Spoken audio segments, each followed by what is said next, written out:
नमस्कार, दैनिक shift time में आप सभी का बहुत बहुत स्वागत है।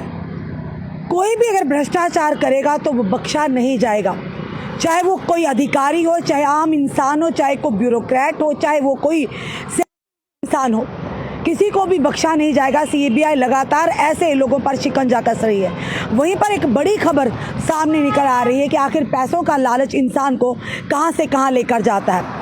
बताना चाहेंगे, केंद्रीय जांच ब्यूरो यानी सीबीआई को रमैया कंस्ट्रक्शन के मालिक राकेश यादव से शिकायत मिली थी कि डिप्टी एसपी अजय प्रताप सिंह उसके परिवार को अवैध रूप से बिना लाइसेंस के हथियार रखने के झूठे मामले में फंसाने की धमकी देकर उससे पैसे वसूल रहे हैं।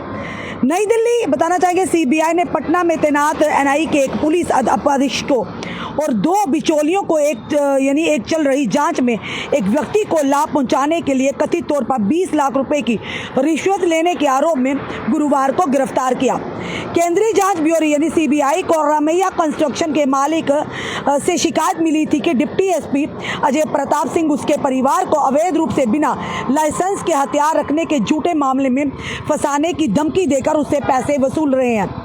अधिकारियों ने बताया कि राष्ट्रीय जांच एजेंसी यानी कि एनआईए ने 19 सितंबर को यादव के परिवार की परिसरों की तलाशी ली थी और उन्हें 26 सितंबर को मामले के जांच अधिकारी सिंह के समक्ष पूछताछ के लिए उपस्थित होने को कहा था। उन्होंने बताया कि आरोप है कि आयकर विभाग से प्रतिनियुक्ति पर एनआई में आए सिंह ने यादव को धमकाया और उन्हें परिणामों से बचने के लिए 2.5 यानी 2.5 करोड़ रुपए की रिश्वत मांगी थी। एक अधिकारी ने बताया कि यादव ने अपने परिवार को झूठे आरोपों से बचाने के लिए मांग स्वीकार कर ली। यानी इंसान कितना बेबस हो जाता है जब परिवार पर बात आती है और परिवार पर झूठे इल्जाम ना लगे, उसे बचने के लिए उस व्यक्ति ने 2.5 करोड़ की जो रिश्वत देने का मांग मान ली। एक अधिकारी ने बताया कि यादव ने अपने परिवार को झूठे आरोपों से बचाने के लिए यानी कि मांग को स्वीकार कर लिया। उन्होंने कहा, आरोपी डिप्टी एसपी ने शिकायतकर्ता से 26 सितंबर को 25 लाख रुपए की शुरुआती राशि भुगतान करने को कहा और उसे एक हस्तलिखित यानी हाथ से लिखा एक नोट दिया जिसमें एक बिचौलिए का नंबर था। सीबीआई के एक प्रवक्ता ने कहा, इसके बाद ये आरोप लगाया गया था कि शिकायतकर्ता ने 25 लाख रुपए की व्यवस्था की और अपने रिश्तेदारों को मोबाइल नंबर पर संपर्क करने के बाद पैसे पहुंचाने का निर्देश दिया। पैसा प्राप्तकर्ता को दिया गया जो बिहार के औरंगाबाद पहुंचा। वहीं पर सीबीआई ने आरोप लगाया कि सिंह आरोपी बिचौलिए के संपर्क में थे जो एक अन्य बिचौलिए के साथ घटना के दिन रात करीब 11:30 पर बिहार के औरंगाबाद में मौजूद था, जिसे रिश्वत की कथित डिलीवरी की पुष्टि होती है।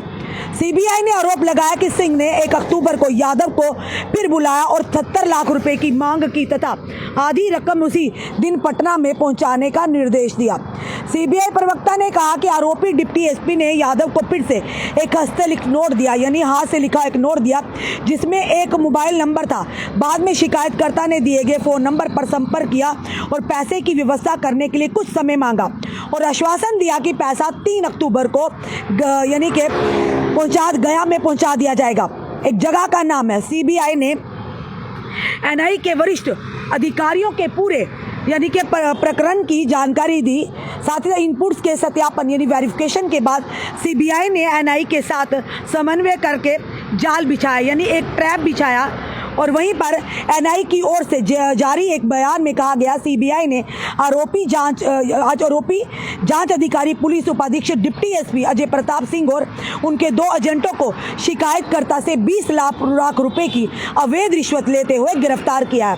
सीबीआई ने 2 कथित बिचौलिए हिमांशु और ऋतिक कुमार सिंह को भी गिरफ्तार कर लिया। इसमें कहा गया है कि पटना और वाराणसी में कई स्थानों पर तलाशी ली गई है जिसके दौरान 20 लाख रुपए की रिश्वत भी जब्त की गई है। खुद सोचिए, एक डीवाईएसपी जो कि एनआई इतनी बड़ी एजेंसी के साथ जुड़ा हुआ और लालच देखिए इंसान को कहां से कहां लेकर जाता है। यदि आपको अच्छी सैलरी मिलती है सरकार की तरफ से, उसके बाद भी आपका लालच खत्म नहीं होता। आप अपने ओहदे का दुरुपयोग करते हैं जिसके जनता का विश्वास तो टूटता है पर उस विभाग पर भी आप कलंक लग जाते हैं यानी उस विभाग को भी बदनाम करने का प्रयास करते हैं जिस पर लोग भरोसा करते हैं। तो आपको पहले ही हमने कहा कि भ्रष्टाचारी कोई भी हो अब पकड़ा नहीं जाएगा, लगातार ऐसे लोगों पर शिकंजा कसने का काम क्राइम ब्रांच कर रही है। और हम उम्मीद करते हैं ऐसे लोगों को भी और लोग जो भी इसमें इन्वॉल्व होने भी बेनकाब करना चाहिए। और सबसे बड़ी बात, जनता अब सतर्क हो रही है, अब सावधान हो रही है, क्योंकि अगर जनता कदम ना उठाए, जनता अगर शिकायत ना करे तो ऐसे लोग बेनकाब कभी ना भी ना होंगे। तो हम अपनी जनता से भी कहेंगे, रिश्वत देना और लेना दोनों ही गुनाह है, दोनों ही जुर्म है। ना रिश्वत लीजिए, ना रिश्वत दीजिए। अगर कोई भी आपसे रिश्वत की मांग की करता है तो आप तुरंत क्राइम ब्रांच में इसकी यानी कि शिकायत कीजिए। और खुद सोचिए लोगों का लालच कहाँ कहाँ लेकर आता है। यानी एक DYSP जो अच्छे ओहदे पर है और एक ऐसी एजेंसी के साथ जिस पर जनता विश्वास करती है, उन्होंने किस तरह से चंद रुपयों के काफ़ी बड़ी रकम के लिए अपना ईमान बेच दिया, अपने ओहदे का दुरुपयोग किया और उस फैमिली को हरास किया कि आपको झूठे यानी आर्म्स एक्ट के तहत आप पर केस दर्ज कर दिया गया। और जिस व्यक्ति के ने प्रताड़ना सही होगी, जिसे बार बार पैसे की डिलीवरी करने के लिए कहा जाता होगा, शातिरता दिखाई, पर कानून के हाथ बड़े ही लंबे हैं। एक ना एक दिन आपके गिरेबान पर पहुंच ही जाएंगे। जो आम जनता को, गरीब जनता को परेशान करेंगे, उनकी हाय लेंगे। फिलहाल बड़ी खबर जो आ रही है, एक DYSP जिसे 2.5 करोड़ की यानी कि जिसने एक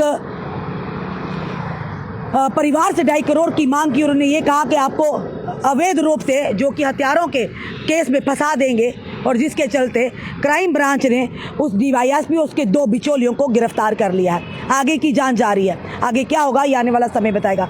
फिलहाल आपका क्या कहना ज़रूर कमेंट बॉक्स में कमेंट कीजिएगा और इस वीडियो को शेयर भी कीजिएगा। जुड़े रहिए ऐसे हमारे साथ अगले अपडेट के लिए। जय हिंद, जय भारत।